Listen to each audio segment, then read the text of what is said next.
Kamon. This is a game that has probably one of the most famous designers in this series, and that's Bruno Catala. Mm-hmm. Yeah, and this has been published before by Hactalea, a different company that put this out before in a very different edition. But now the Cosmoludo here has picked it up, and they put it in their line. All right, let's take a look at it. In Kamon, you're going to have the board has these. The board has holes in it, and you'll be randomly putting in these discs at the beginning of the game. Each player will have these hex pieces of their color. So the first person will put their hex somewhere on the outside of the board. So let's say black puts their hex there. They put the gold hex on top of that to show that's the last one. That means, and you'll see that that's a pink butterfly, that white must go on top of a pink or on top of a butterfly. So let's say they go there, the gold hex moves there. Now green must go on green or a butterfly. So perhaps black goes here, and now white has to go on green or a bird, and this will continue. What you are trying to do in this game is make it so that you have a bunch of your hexes that form an unbroken line from one color side to the other color. That's the same. So from green to green, yellow to yellow, or blue to blue. Or the other way to win is to make it so that your player cannot play at all, in which case you win. And finally, you can win if you build a loop of your color, like this. So you see there's like a little loop here, which has at least one free space or a hex of the other color.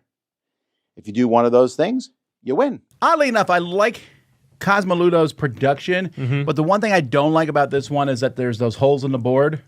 And because of that, so when you fold the board, you have to leave 3 out in the box. It just seems like it's a little bit of extra work to punch all those out and then push them back in. I'm being a little bit semantical on this. I mean, picky. I guess not semantic. I'm being picky on that. And then the hexes around them, it's okay, but you're constantly moving that gold hex on top of the piece you just moved, so you're stacking these 2 thin hexes.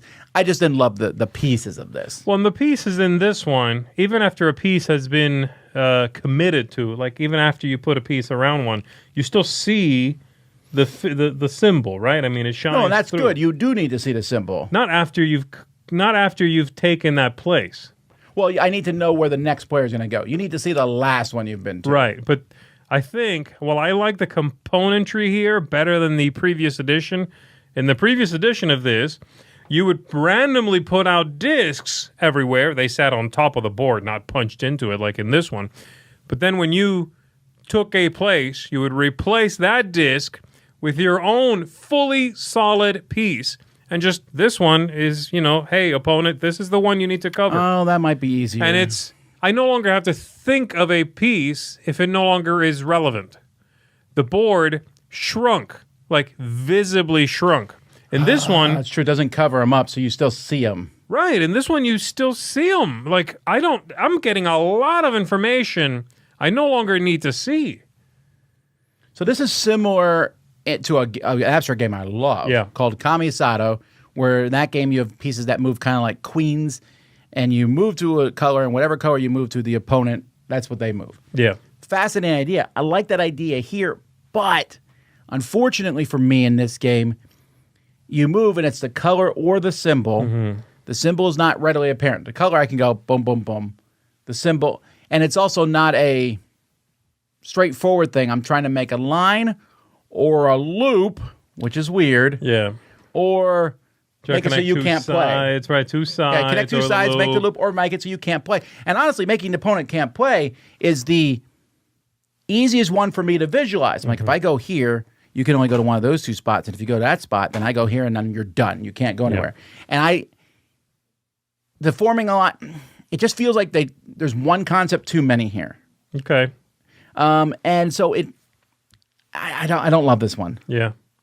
For me, it's like 1 step forward, 1 step back. Like I said, the previous production was not great, okay? And I'm sorry I'm bringing that to it. Maybe I wish I didn't have to, or I wish I could forget it.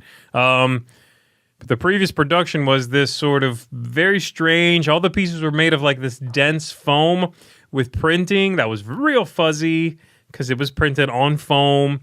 It didn't look great. but at least the pieces went away, after you covered the thing. I didn't have to keep thinking of it. This is a much nicer production. The wooden hexes are nice. The whole thing is more vibrant. It's very much a better printing job. But then the pieces stick around, and I hate that. I looked on BGG. For me, I rated the old one a 6. I'm giving this one a 6 too. Again, it's like one step forward, one step back for me. If I could combine both those ideas, and you could, I suppose, if you add pieces to this, cover them up, then great. That visual clarity takes a, jump up again. But as it is out of the box, I'd say it's a wash with the original one. It's a 6, and no, I don't love it either. I think it could be better. I don't have the problem sort of mechanically that you find it to be a little clunky, that feeling. I like this game. I like that idea of where you go entails where I go and back and forth and the diminishing returns. But it could be a little bit better in delivery and execution. Yeah, this one just didn't hit for me. I'm giving it a 5 out of 10. Mm-hmm. The concept's really interesting. I don't care about the theme. I wish the symbols were a little more. The symbols in the first one was kind of a similar thing. In that one, actually, it was because of the way they printed on foam. It was all red foam, I think. And it was the shape or the amount of shapes. So it was like a little feather or like one feather or two feathers or three feathers. Oh. So it was so if it was a 3 feather piece I removed, then you could take feathers or any 3. Yeah, I guess. Yeah, so interesting concepts, I suppose, just didn't work for me.